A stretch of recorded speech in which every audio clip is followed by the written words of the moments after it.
Okay, welcome everyone. This is the CFI introductory class run by Ron Reinauer. Ron is feeling a little under the weather today, so I'm Rich Carlson, and I'm going to stand in and do the best I can. Ron's here with us. Uh, Robert Wander's online, and so is Ken Sorensen. They're part of the panel. As is noted, the speaker cannot see the questions and comments that people put in, so we'll rely on our panel members to step in. If you have questions, enter them either into the chat or into the questions box on your screen. Go to the next slide, Ron. So today we're going to be talking about Chapter 2 of the Aviation Instructor's Handbook. This chapter discusses the human behavior. It starts out with some definitions of what human behavior is, and then the motivations for why people want to learn or how you can get them to learn, how the needs of a human and either the physical needs or the psychological needs impact their motivation, and how you can use that to your advantage to instruct effectively. Defense mechanisms that people will put up when they are having problems or issues or not quite understanding an object or an issue or a lesson, and how you can, as an instructor, can understand or recognize those defense mechanisms and use them again to your advantage to be more of an effective instructor. The learner emotional reactions, we all act both emotionally and rationally at times. And so recognizing when people are responding more emotionally than rationally can help you get your lesson points across and understand what's going on. Flight instructors are also learners. We're going to use the text and concepts that the FAA has put out. We no longer have students, we have learners, because we're training people of all ages, all categories, and all manners of previous history or knowledge and experience, either in aviation or outside. So we're looking at how do people learn, and therefore they're learners. And then lastly, we'll cover teaching an adult learner, very different than teaching a youth. Next slide, please, Ron. So in the Aviation Instructor's Handbook on page 2.1, it starts off with a definition of what human behavior is. And it's an attempt to explain how and why humans function the way they do. Why do we make decisions? What factors lead to those decisions? And how can we as instructors take advantage of that and become knowledgeable enough to understand why people are trying to learn something, how they learn it, and what they need to do or what we need to do in order to be an effective instructor. There are a bunch of factors that can cause people to act in predictable ways. The chapter defines the results of an attempt to say that it's trying to satisfy certain needs. We as humans need certain things, both physical and physiological. So we need food, water, air to breathe. We also have interest in learning new skills, getting new experiences. And so understanding that and how that plays into the educational environment is a key element of being an effective flight instructor. Over the course of your life as a person, things happen. Major things could happen in your life. You could get married, you could get divorced, could have a financial windfall, you could have a financial collapse. A lot of these things go on and they will affect your behavior and your emotions and how you can learn or what you can learn or how effectively you can learn. And as an instructor, our role is to basically understand when someone's behavior starts to change, figuring out the causes and then making the observations or the corrections to our training course and environment to either deal with that or figure ways for the individual to get the help they need to understand and resolve that conflict. Our human behavior can give the instructor a better understanding of the needs of the learner, which will lead to much more effective instruction. If you understand what they're doing, what situations they're facing, how they're responding to the conditions of their external life and to the flight environment that they're getting themselves put into, the better off you'll be at being effective in instructing them in this task. And then lastly, it defines that learners have very different learning styles. Some people can pick up a book and read it and understand the concepts. Others, as Ron has been pointing out in the last sessions, using little videos can help get a visual learner to understand. And then lastly, just hands-on. We have to sit in the cockpit, move the flight controls and the aircraft in the air in order to really understand and put things together.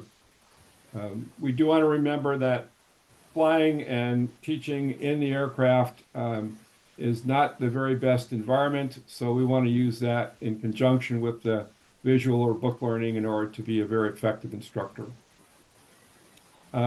Next slide, please. So again, on page 2, the instructor must attempt to learn what is motivating their student and why that student wants to learn to fly. Some people show up because they are interested in a career in aviation. Some people show up because they think it's a hobby that they'd like to be engaged with. Some people will show up because there's an active club organization that gives them a sense of community. Some people are forced into this by pressures from external family members. There's a lot of reasons why people want to learn to fly. And part of our goal in being an effective instructor is to sit down and ask a few questions to get to that point of why do they want to learn to fly? What is their motivation? And by understanding that, you can start to tailor your training syllabus to meet the needs of that individual, pushing them along at a rate that is reasonable, but not at a rate that they become either bored or apathetic, or they don't actually learn the lesson and you try to move on too fast. There are positive and negative motivations that I just mentioned, and you really want to understand what they're doing and why they're doing this. Tangible and intangible motivations, do they understand what they're doing or they do not? And then we need to maintain that motivation throughout the course of their training program. And part of that is to help them recognize when things are changing, what's going on. Do they have a clear understanding what the goals are? Are the goals the overall goals, or have you broken the goal system down into little individual pieces? And what you want to do is walk through and gain mastery of each individual piece and have them recognize that they've achieved that part of the goal, working towards the ultimate goal of solo or getting a pilot rating. As you progress along the training program, you want to make sure that they understand when they're making progress. So you want to reward incremental success in the learning. So when they can maintain a position on tow, you'd like to make sure that they understand, okay, now you're doing a very good job on that task. If they are doing steep turns successfully, you want to congratulate them for doing steep turns. If they're doing steep turns and the bank angle is varying, but the pitch is maintaining a good pitch constant, then you can break it down and understand the pitch attitude is very good under control. It's now we've got to work on getting the banks up to snuff. You need to present new challenges when it's appropriate. So you have a program that works through some logical sequence of maneuvers that they're required to learn. and you want to make sure that they learn the maneuver completely, but you don't want to re-practice it over and over again after they've mastered the task. But you don't want to also push forward too quickly, so they actually don't learn the skills that you want them to gain. So you need to find the right way of establishing and holding them to their intermediate goals and create the new environment as necessary so they remain challenged without getting apathetic, but not skipping over the basic fundamental skills that they need to learn. Lastly, the learners, if they do get at a plateau, they might start thinking that they're not learning anything, they're complete failure. You got to remind them of their goals. When you did your introductory discussion with them, they stated some of their goals as to why they wanted to do this. And so you can remind them again that they're working towards those goals. You can show that they're making progress towards those goals. And that there is very common that we all run into a plateau where we seem to reach an element where we're not gaining any progress, but with a little more practice, the knowledge will all of a sudden pop in, and they'll be able to overcome this plateau and move forward again, learning the next set of skills that they need to acquire. So it's normal, and they have to realize that they're not a unique individual who is somehow unable to do these basic things. They're just one of the plateaus that is normal and common in any kind of educational environment. The next slide, please. So let's do a little scenario. We have Edna. Edna has consistently had a loss of airspeed when performing steep turns. As her instructor, you're encouraging her to watch the pitch attitude while performing a maneuver, but she continues to have the same problem. So we'll ask the panelist here, what might this be an example of? And if you have comments, put them into the chat or into the question box, and we'll have our people look at them. So Robert, I see your hand is raised. Is that me, Bob Wander? Over? Yes, sir. Oh, okay, thanks. What I would do in this case is ask the candidate if she was anxious and thereby pulling back more vigorously on the control stick than perhaps she thought she might be. B, I would be tempted to cover up the airspeed indicator so that she can't see it and encourage her vigorously to concentrate on pitch attitude rather than airspeed indications on the airspeed indicator to perform the maneuver. Over. Okay, Bob, Ken? Yeah, no, I think that was a great explanation. The only thing I might add is that if she's doing a good job with the bank angle, you could give her some strokes for that at the same time that you're covering up the airspeed indicator, which I think is a great idea. Okay. Are there any physical clues that you might look for in helping you determine that she is looking at the airspeed indicator? And you are asking? Anyway, Bert, I see, is also joined.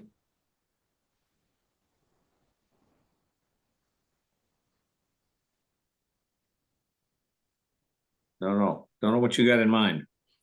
So when I was doing some training, I had a student who was always getting low coming into land. And I'd be sitting in the back seat correcting, and finally I just didn't say anything, and we're getting lower and lower. And all of a sudden I noticed a little crink in the neck. And the head was tilted forward.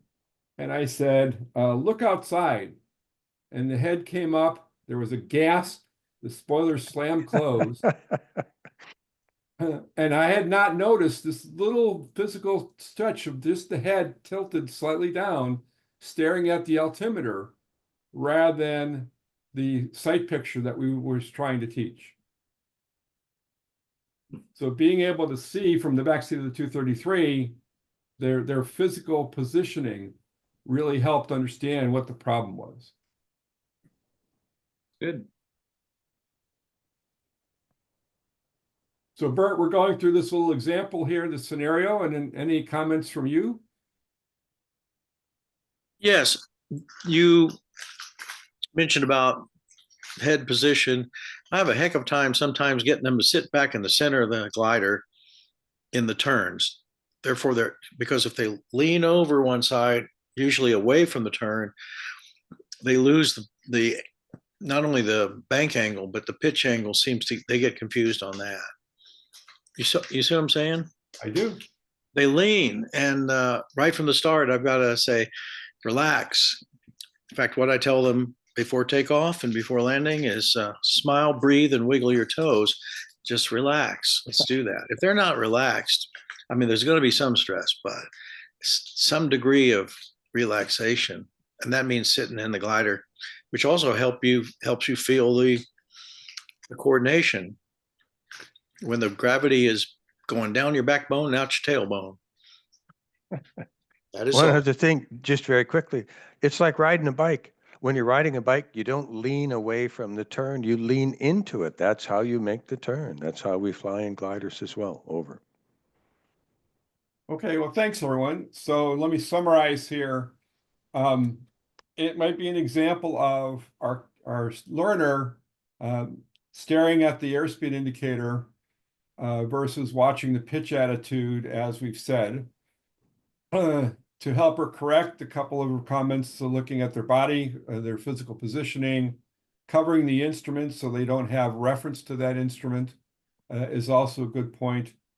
And then looking at the elements of the task and providing feedback, both motivations and kudos for doing part of the things right, and providing a critique of what they need to do to correct the problem, and giving them guidance such as, we're going to cover the airspeed indicator.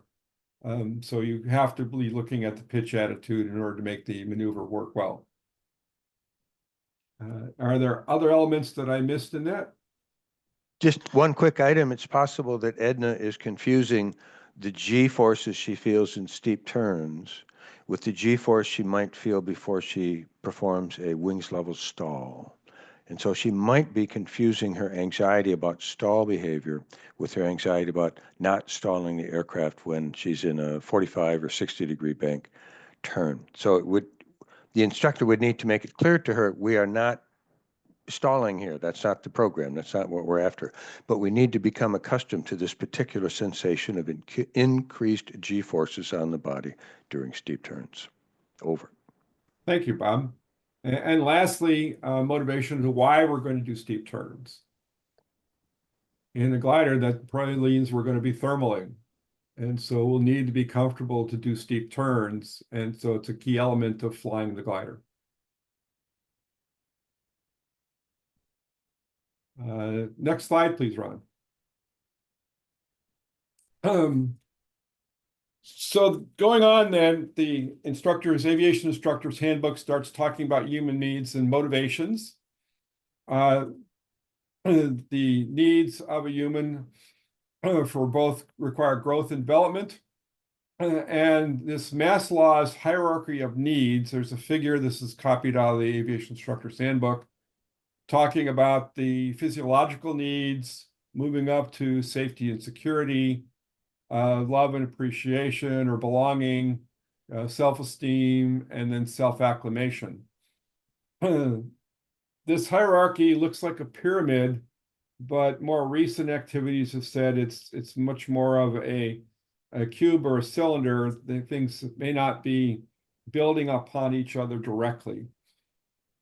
Next slide, please, Ron.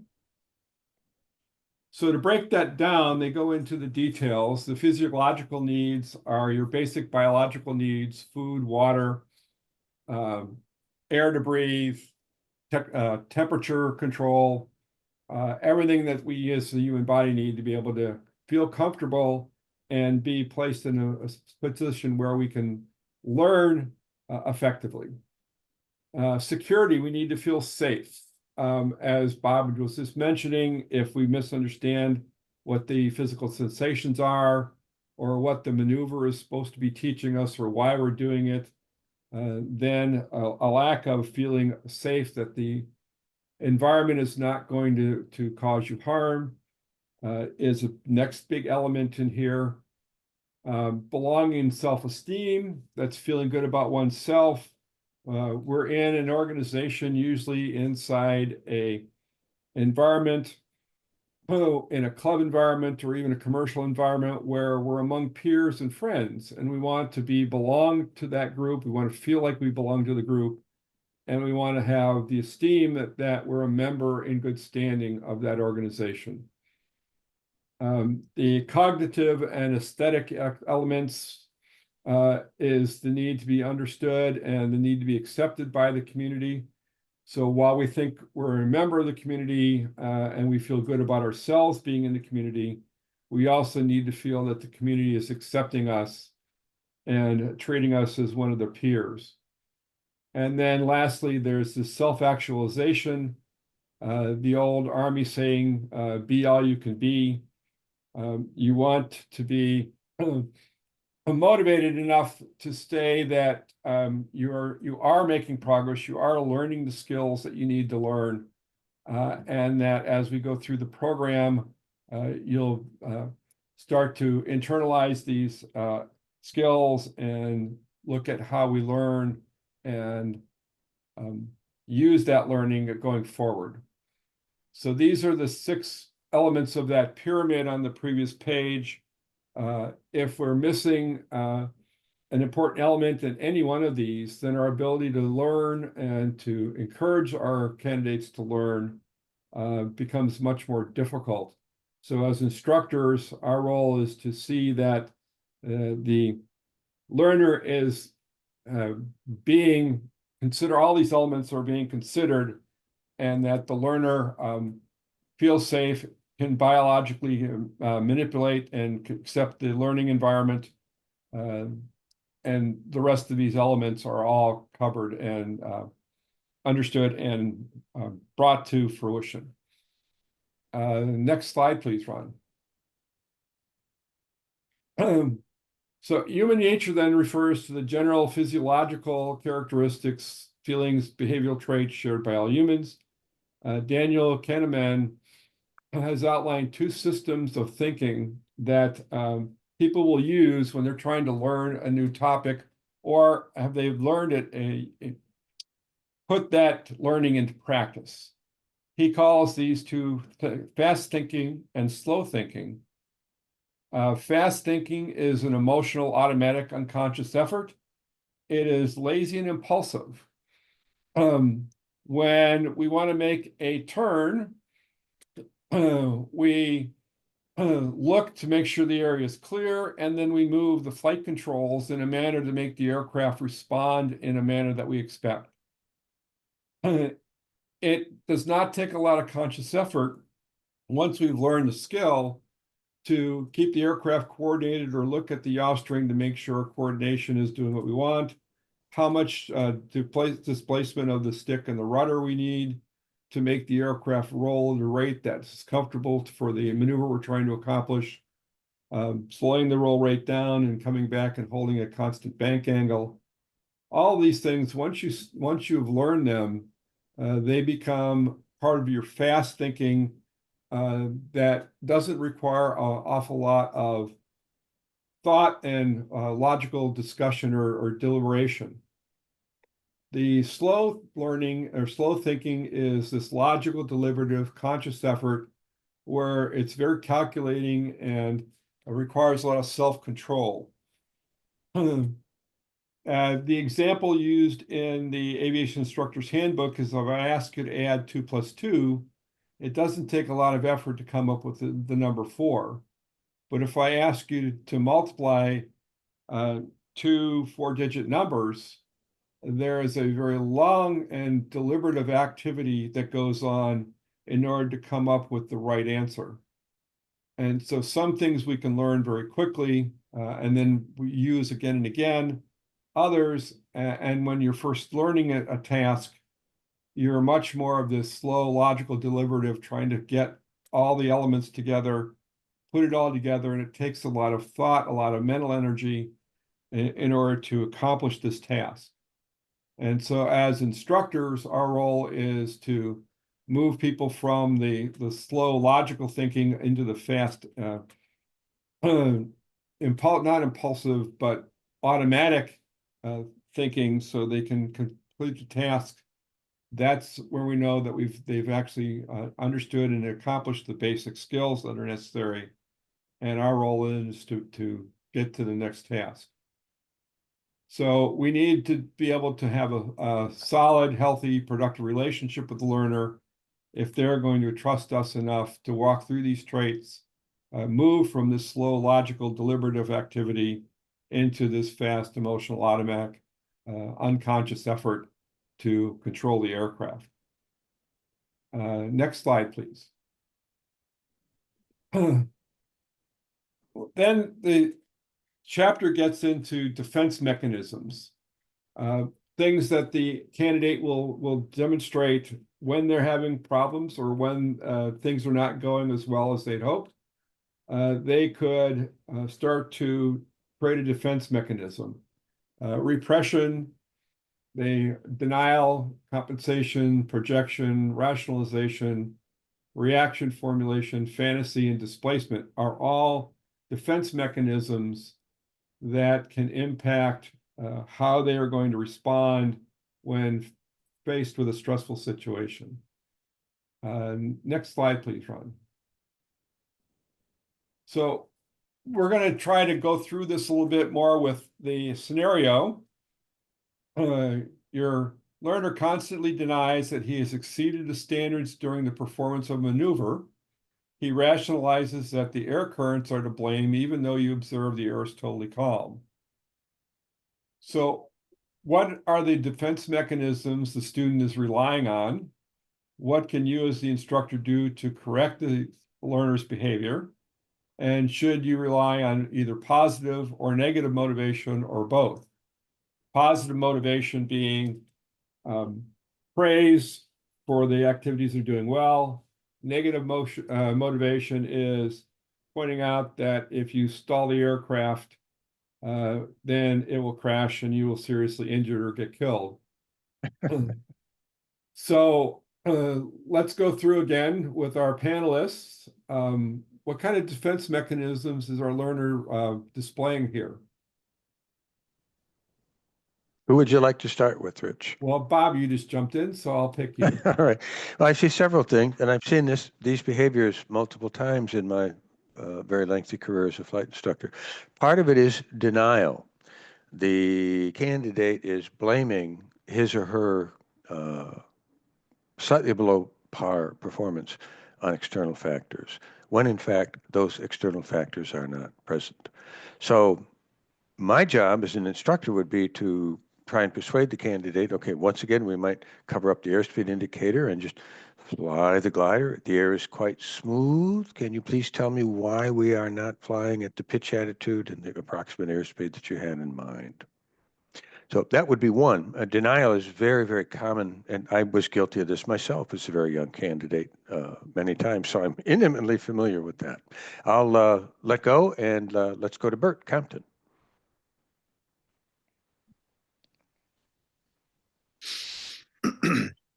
I see this all the time in Marfa, Texas. If he thinks the air currents are to blame and it's calm, I'd like to ask him to try it again and maybe restate what the standards are, the parameters, and see if he can understand that. I'd also rather to do that on the ground with model gliders. Just say, let's practice it on the pre-brief. Go ahead.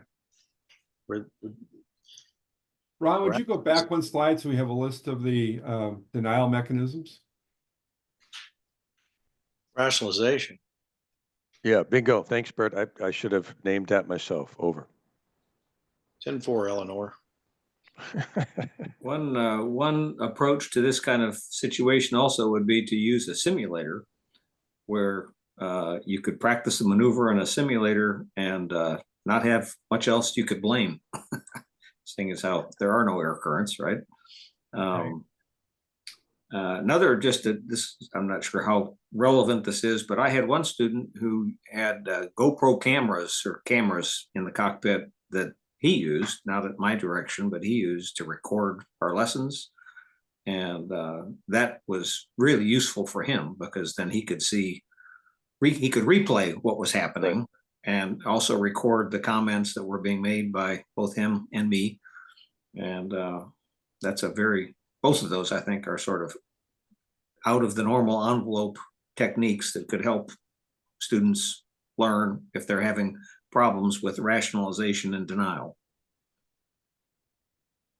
Okay, very good. So I do like the GoPro camera activity. We have used it. I've used it myself. It does require some environment where you do not play with the camera in flight. You've got to just turn on and let it run, turning on and turning it off, trying to readjust it, forgetting to turn on, then trying to do that on tow has proved to be deadly. We need to make sure we understand what the rules are for using that kind of equipment. The instructor, when we talk about the motivations, how do we get the candidate to recognize that they are in some kind of denial and that we have to get through that? Do you have any recommendations, Bob, for positive activities to change the motivation? I do, in fact. Number one is if you have the GoPro video, you can play it again and again with the candidate viewing and say, what happened here? What happened here? What happened there? You were flying, not me. What happened? And that way the candidate gets time, the learner, as you prefer, gets time to say, oh, yeah, I guess I pulled back there, and I guess I pushed forward, and I guess I was uncoordinated there. That would be one thing. Number two, I'll be honest with you guys, I had a hell of a time learning to fly really well. I was not an easy, quick study. I really had to earn it. So I would just tell candidates that, look, I get it. You're digging in and you're not getting what you want as easily as you would like to get it. I've been there. I've lived that. I'm with you. And I'm telling you straight, the candidates I like to train with the most are the ones who really have to struggle to get it, because one way or another, they're going to make that dream come true. And that helps people realize I'm not the only one who ever struggled with this or that, or tried to blame a subpar performance on wind or weather that was actually a defense mechanism. Over. Thanks, Bob. So I don't think any of us are going to say that we should go back to the clipboard methods of instruction, where when they make a mistake, you whap them on the back of the head with a clipboard.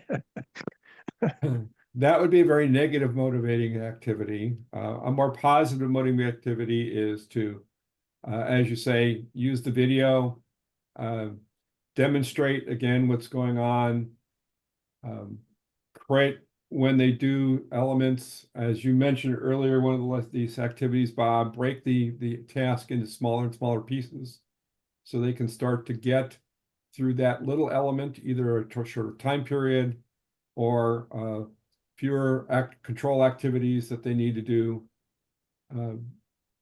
Build the positive side where they can learn and master a subset of the skills they need, and then move on and start putting this into more and more complex environments.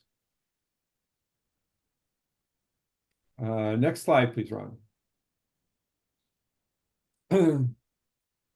So there are also the emotional reactions that people have: anxiety, impatience, worry or lack of interest, the physical discomforts, apathy due to inadequate instruction, normal reactions to stress or abnormal reactions to stress. They must be addressed by a flight instructor before a qualified student can solo. If the candidate or the learner is making activities or not responding in a manner that you would have expected, one time out of N, then it's cause for concern about what are they doing, what's the stress, what happened on that particular flight, that would cause them not to respond in a manner that you expected. Whether they are anxiety or impatient, they want to get through something, they want to know what's going on, they want to get through quickly. They worry of a lack of interest. It's probably because the program is going too slow. They think they've mastered a task and you're not moving on. The physical discomfort elements are pretty apparent. Apathy, if there's no simpatico or understanding or respect between the instructor and the learner, then our best response is to find another learner or another instructor. We sometimes don't match up with our personalities or behaviors, and there's no harm in saying, well, I think that you would do better flying with Joe instead of me, because he can be able to get this point across to you that I'm unable to get to.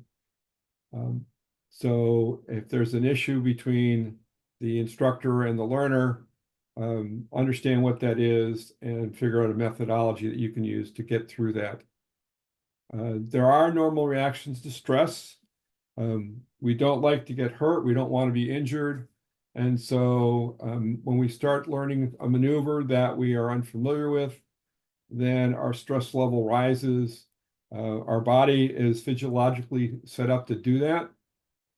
It will enter into the fight or flight response, and that is very normal. And our role is to work through the mitigation strategies to reduce the stress when that comes in, so they learn the skills they need.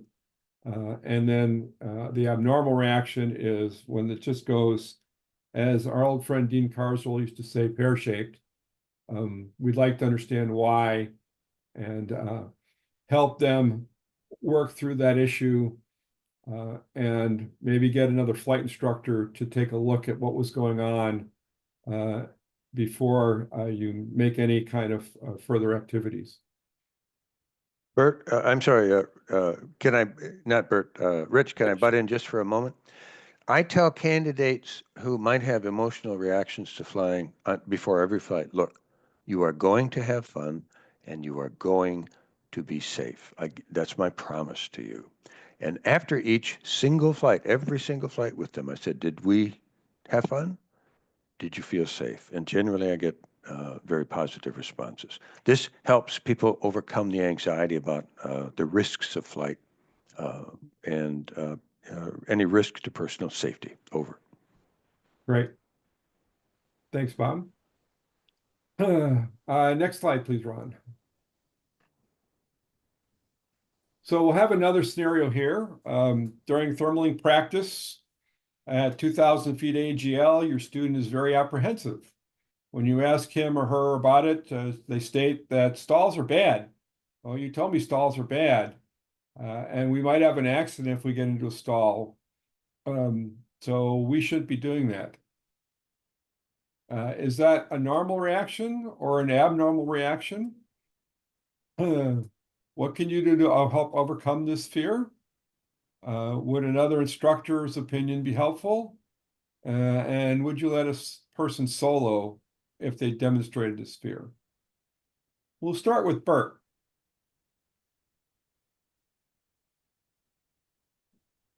Unmute.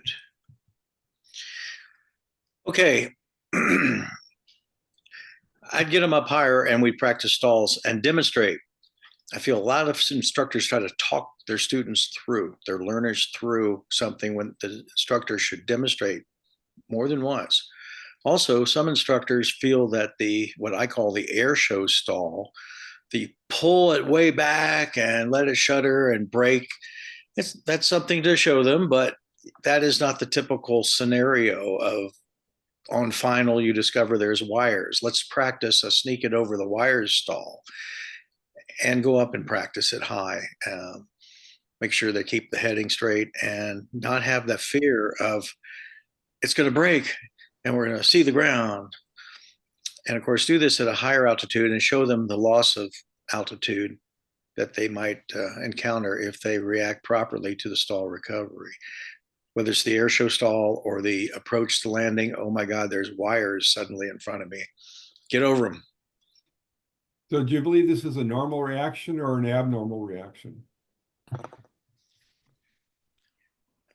It's a hidden reaction sometimes. And I think it's a normal reaction unless you're properly trained from the beginning that a stall is not an air show stall. You follow what I'm saying? It's the pull it way up and shiver and that can be pretty discouraging to a lot of students. I just like to see you start a little slower and pull it back, and then do something more intense. But I think a lot of people have been told stalls are bad. No, stalls are interesting, and they're very handy to get over wires on final, to know how far you can go to get it. I think the other instructors sometimes teach the big pullback and break early in the training. I think they ought to teach where they go for slow flight and see where it goes from there. And it's not the shock of the pitch down. That's just the way I see it. I don't want them to be scared. My dad used to put me in a Cub, and well, never mind. He wrung me out when I was 8 years old. And that, and other people. The problem is a lot of these learners are listening to other people. Just today, I had a tow pilot try to tell my current private applicant how to stay behind the tow plane. Long story short, it wasn't quite what I had been teaching, and I don't know why. My tow pilot tends to do that a lot. He's not an instructor. So you get a lot of non-instructors hanger flying and talking about, there I was, okay. You got to watch out for the other people. You got to find out what they're saying to the applicant, the learner, because that can sabotage and create fear. Try not to say never and always in aviation. It may happen to you. So, okay. Rich, can I weigh in? Yeah, let me get Ken first, Bob, and I'll Sure. put you Yep. back. Happy to wait. Yeah, I guess the only thing I would emphasize again, I think using a demonstration, I think it would be very much a normal reaction. I think a lot of students are concerned about stalling and doing it at altitude and doing some gentle stalls, and even doing some stalls in turns as you're thermaling.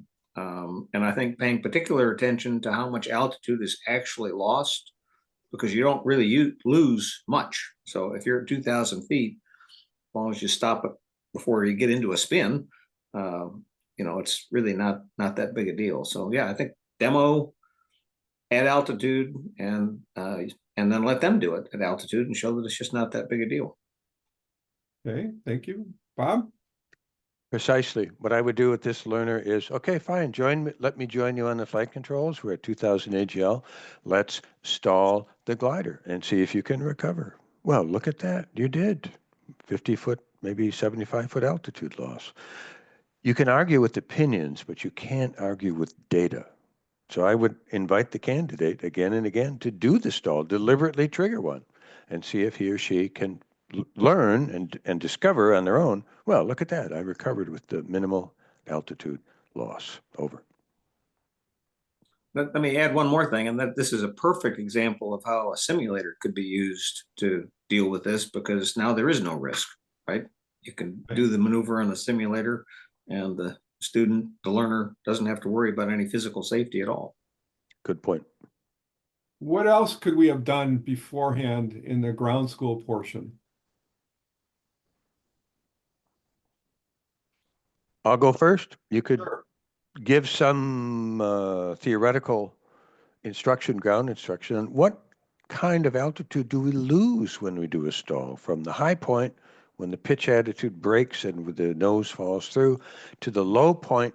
Once you recover, do you lose 50 feet, 100 feet, 1,500 feet, 9,000 feet? That's where I would start. Educate the candidate so that they understand the physics of the maneuver and the recovery. Over. So let me expand on that, Bob. We're going to talk about angle of attack, critical angle attack, the airfoil design, the design of the aircraft to be stable so it would try to recover from the stall by itself. That this is a maneuver that the manufacturers thought about and designed the aircraft to be stable and do that well. That we were going to build in some safety margin when we do this. And then we're going to demonstrate and practice the stalls that we're most likely to encounter. And as Bert was saying, I don't teach my students to pitch the nose 30 degrees above the horizon, because unless we're doing an auto tow or a ground launch, why would we ever be flying with the nose 30 degrees above the horizon? So let's practice the environment what we're going to most likely see, and that is basically with the stall just above the horizon, slowing down gradually, and not getting in our modern two-place trainers a very abrupt or aggressive environment, because the manufacturers decided to try to make them much more benign. And unless you're flying a K-13 or some Eastern European glider, your stall characteristics are not going to be that abrupt or aggressive. So let's get the groundwork done as to what was happening, what should have been happening, and then work our way up. Let's do some slow flight. Let's practice that. Let's get comfortable in that environment. And now, okay, look, we'll do a little bit of a stall. See, that's all it is. That's all we're going to get. And then work through that and build the fact that stalls are not bad. Stalls are a normal, controllable maneuver that we put the aircraft through. Bert? Yes. Derek Piggott of England, a brilliant instructor, wrote a booklet on negative G's. And I have encountered people who told me they hate the negative G's on the stall recovery. And often people come to me from clubs where they can't get enough instruction fast enough. And I say, wow, who told you that? Oh, my instructor said, shove the stick full forward when you want to recover from a stall. And of course, back in the scenario of short finals, you discover wires ahead. That was not what you want to do. But there's a problem with some people, especially lightweight people, as Derek Piggott pointed out, of the negative G sensation being very disconcerting and distracting, and they're no longer one with the glider. That's all. Great. That is an element that we need to also bring in to make sure people recognize that low G sensitivity is not equated with the stall or stall characteristics of the aircraft. If you are having problems with this, having another instructor taking them up and demonstrate, knowing that that instructor will do exactly what you would want them to do, might be a very beneficial thing. If that other instructor really likes let's get the nose 30 degrees above the horizon, and that's not going to be very helpful. And if this individual is in this state, I would be very hesitant about soloing them, because they are not going to respond to an inadvertent stall, and it's going to lead to a very unfortunate accident or incident that we would like to avoid.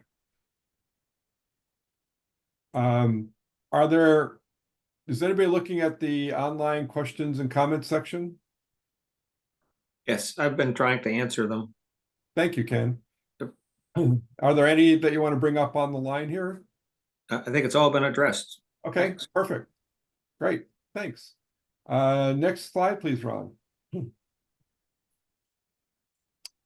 So let's look at getting an adult learner. For the adult learner, their following characteristics have been recognized. They're motivated to seek a learning experience that they because they want to use some new knowledge or skills, and the learning is a means to an end, not the end itself. So they've got some life experience, they have some knowledge and experience levels, and they're trying to bring new knowledge and skills in to aid and augment those rather than starting over from scratch. They're going to seek out learning experience in order to cope with a life change, a marriage or divorce, a new job. They want to start a new, fresh And so they're going to look for something they can do to respond to this life-changing event. As adults, we're more autonomous, self-directed. We need to be independent and exercise control of the environment. So when you create your training program, you want to allow them the opportunity to help set the goals and directions, and then you're going to make sure you guide them in the right direction towards that goal and gain the experience they need. They have an accumulated life, a foundation of experiences to draw upon, so they have some background and some skills, but they may have learned the wrong things. They may have learned that a stall in a car is very different from a stall in an aircraft, and they might not equate those two correctly. So we need to make sure we understand what their experiences are so we can draw and figure out how to respond to them. The next slide, please, Ron. There's a little more on this. They're goal-oriented. They want to achieve a goal. You need to set the goals. You can make micro goals for them, but you need to make sure they understand what the goal is so they can work towards that. They're relevancy oriented. They want to know what they're doing and why they're doing it rather than just, well, you must do this because it's required. Their time perspective changes from one to post moment. They want to be able to apply the knowledge that they're gaining and use it immediately. They're very practical, focused on the aspects of the lesson that is most useful to them and the most they can most relate to.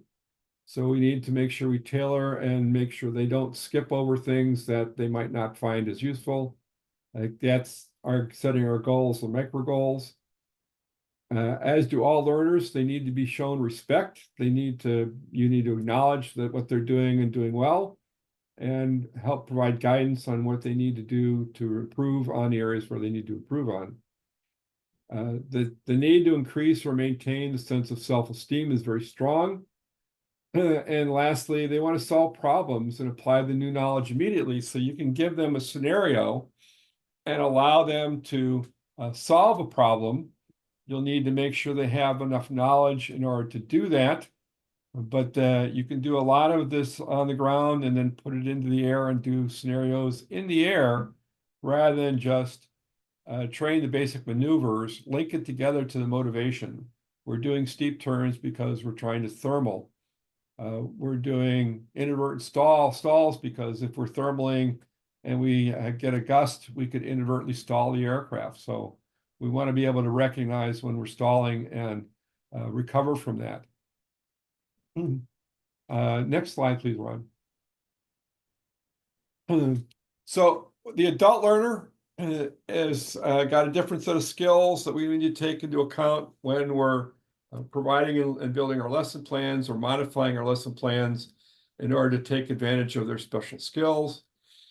What we've gone through tonight is the Chapter 2 of the Aviation Instructor's Handbook. We've defined human behavior.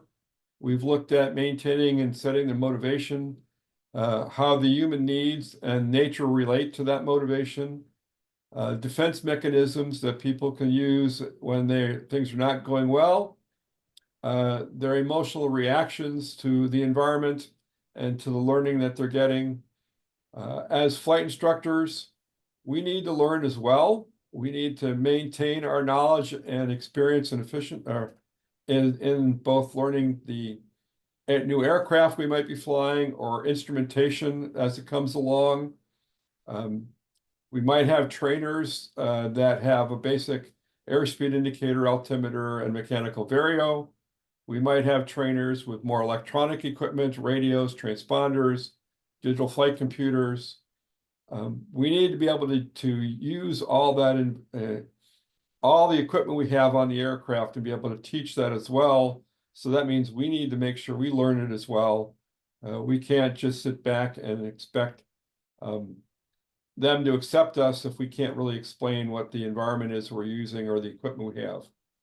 And then lastly, teaching an adult learner is a bit different from teaching a youth and we need to make sure we tailor our training environment to meet the needs of both the youth and the adults, and that require some modification and adaptation as the lessons go on to make sure everyone's learning effectively.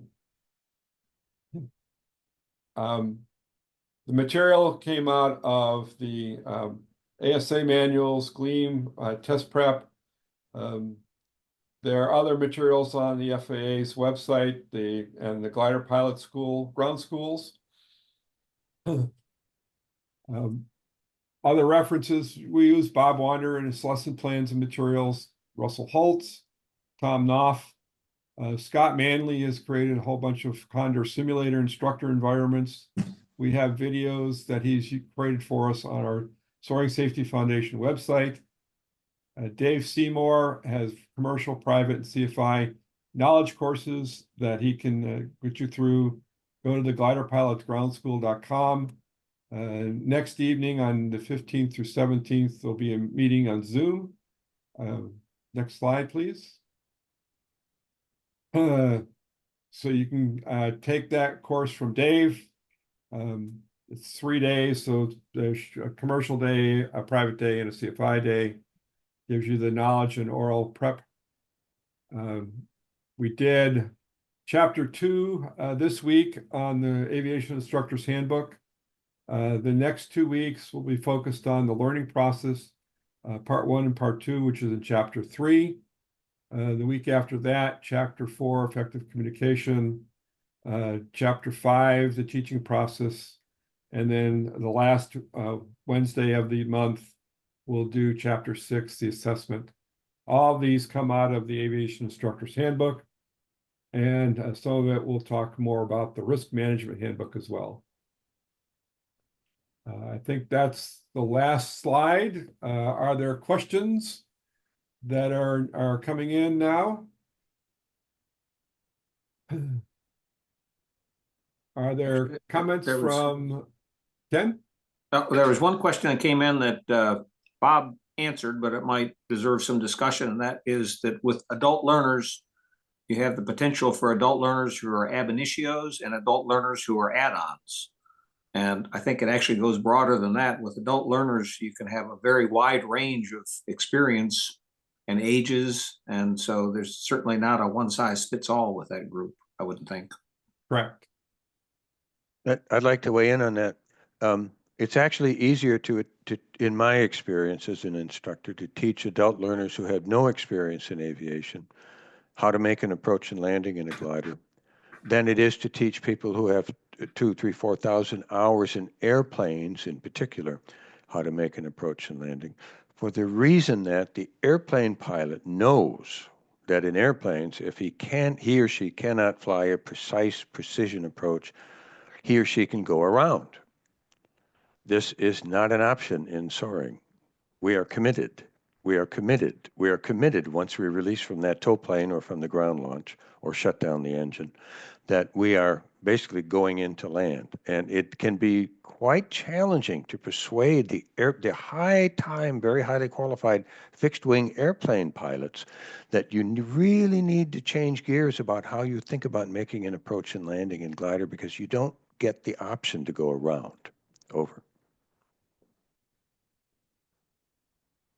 Thanks, Bob. That is correct. It seems Thank to you, be Rich. much more difficult to transition from airplanes to gliders than the other way around. The skill sets are slightly different. I had an airplane flight instructor who got very nervous on her landing because I was flaring much later than she had anticipated. I had another question that came up, and somebody asked whether or not where are commercial operations that might be specifically targeted at CFI-G development, CFI-G training and testing. I know Bert does this in Marfa. Bert, you want to talk about that? You just went up, there you go. Well, I'm not going to promote my commercial operation, although those who don't run a end up going out of business. I'd say easily half of my students, my applicants, whether they're airplane instructors or want to be a pure glider instructor, are 50% easily is what I see coming to my place. I have a reputation for being organized, and I have wonderful references. Thank you, Bob.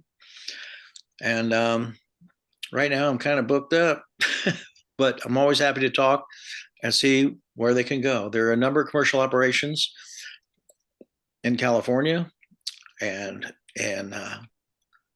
a new one near Albuquerque, but it's very new. It's not the one we remember. Colorado at Boulder, Vero Beach, Bob Youngblood's place in Vero Beach, Florida. Go to the SSA website, ssa.org. Click on the Where to Fly map and start looking around at who's a commercial operation and who's a club. And there's some clubs that are very, very good at training. And there's some clubs that say, oh, just go to a commercial operation and get it done in 2 weeks or something like that.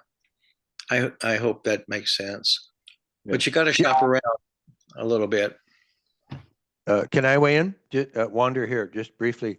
I get this question all the time from people who buy books from me and so on. And I tell them, look, query every flight school that you like.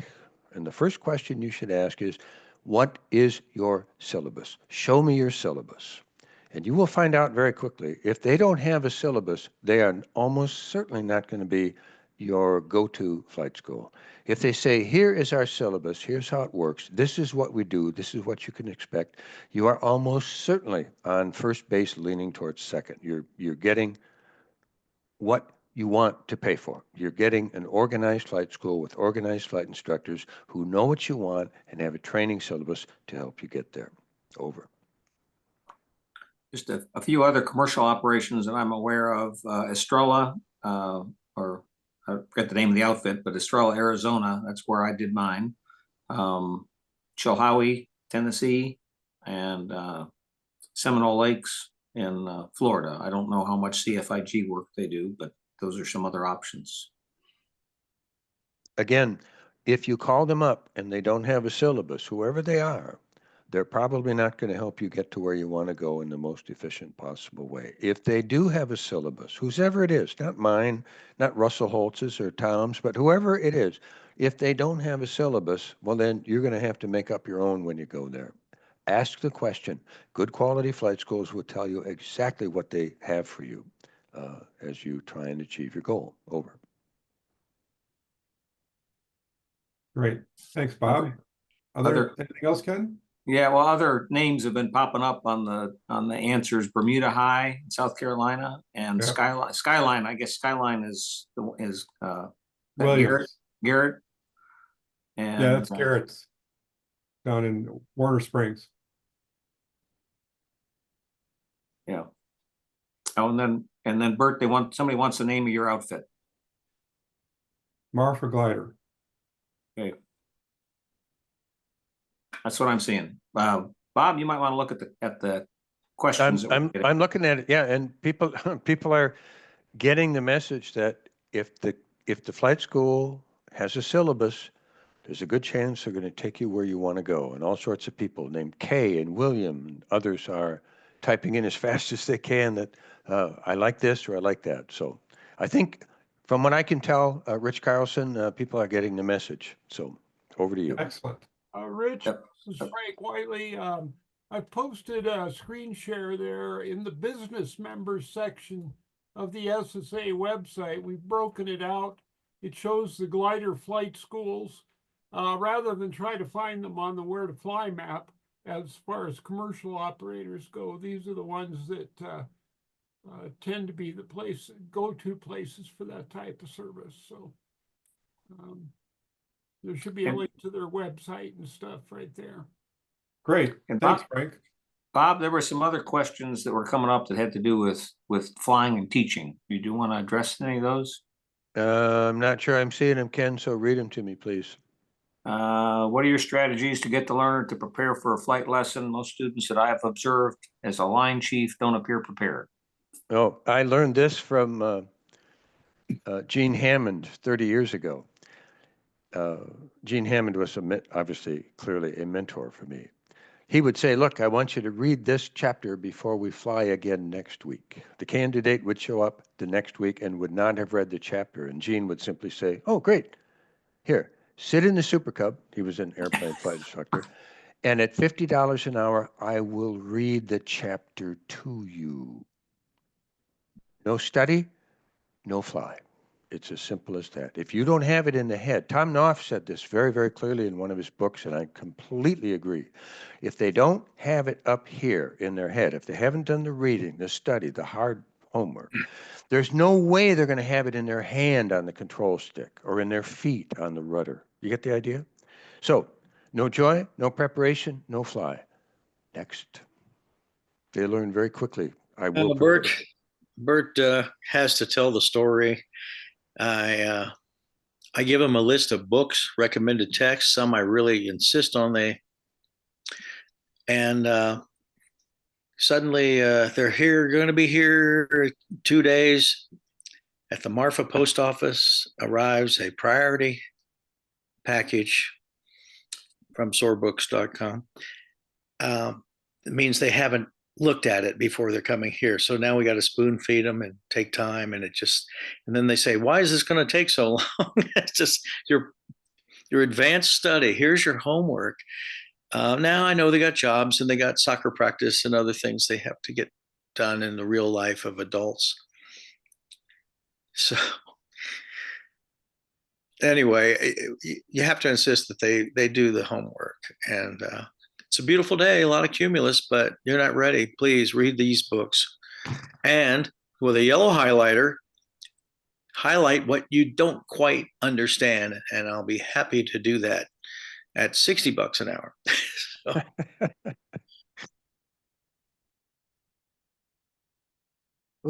One other thing I should mention, I've had this happen over the years. Bert still runs a commercial flight school. I used to run one. And once in a while, I would have a candidate who was never consistently not prepared. So I would take that candidate aside. It was usually a very young person, and it was usually a young person whose mother or father was an airline captain. And I'd say, look, I get it. Your mom or your dad, they want you to learn how to fly. I get that. I'm from a non-flying family. Bob Wander is the only guy in the entire Wander clan for 90 generations that ever learned how to fly. So I have a question for you. Do you want to learn how to fly, or are you here because your mom or your dad wants you to fly? And I do this with the youngster, again, far away from the parents. So we're at the other end of the airport. I don't recall ever getting a dishonest answer from the youngster. If the youngster wanted it, okay, great, now we need to work. You need to start reading. I've been where you are. And how I got where I am now in flying is because I read, I studied, I listened, I worked. On the other hand, if the youngster did not want to learn to fly, I would say, great, thank you for telling me that. You're not under any obligation to learn to fly here. I'm going to have a frank and private conversation with your parents and just let them know that this is not your dream. And sometimes, like I said, sometimes that's the reason that at least a youngster is never prepared for a flight lesson. Over. And that goes back to the motivation, understanding their motivations and making sure that you can work through that with them.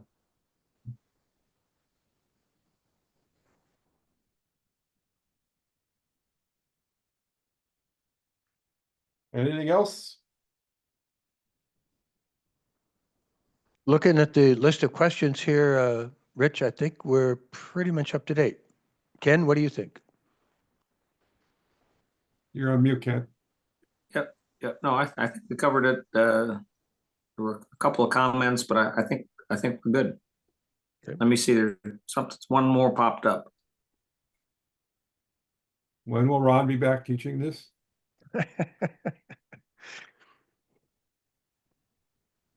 No, the additional comments were just attaboys, so we're good. Thanks. All right. Well, let me thank everyone for joining the session today. Hopefully my pinch hitting was sufficient enough to get you through the hour. It doesn't look like we lost too many people, so kudos for me, for Ron, for setting this all up, for taking the task to get this program up and running. For the panelists, Ken, Bob, and Bert for showing up and joining in with us to make sure that this was an active task. This is a Wings credit activity. So the list of people who stayed on will get Wings credit for this in another couple of days. We'll meet again next Wednesday, April 3rd, I guess it was. Second, April 2. April Oh. 2nd, Wednesday at 9 p.m. Eastern Standard Time, Eastern Daylight Time. And we'll start the chapter 3, part 1, and hopefully by then Ron will be feeling back up to snuff and we'll take over. If not, maybe I'll have Bob do it next time.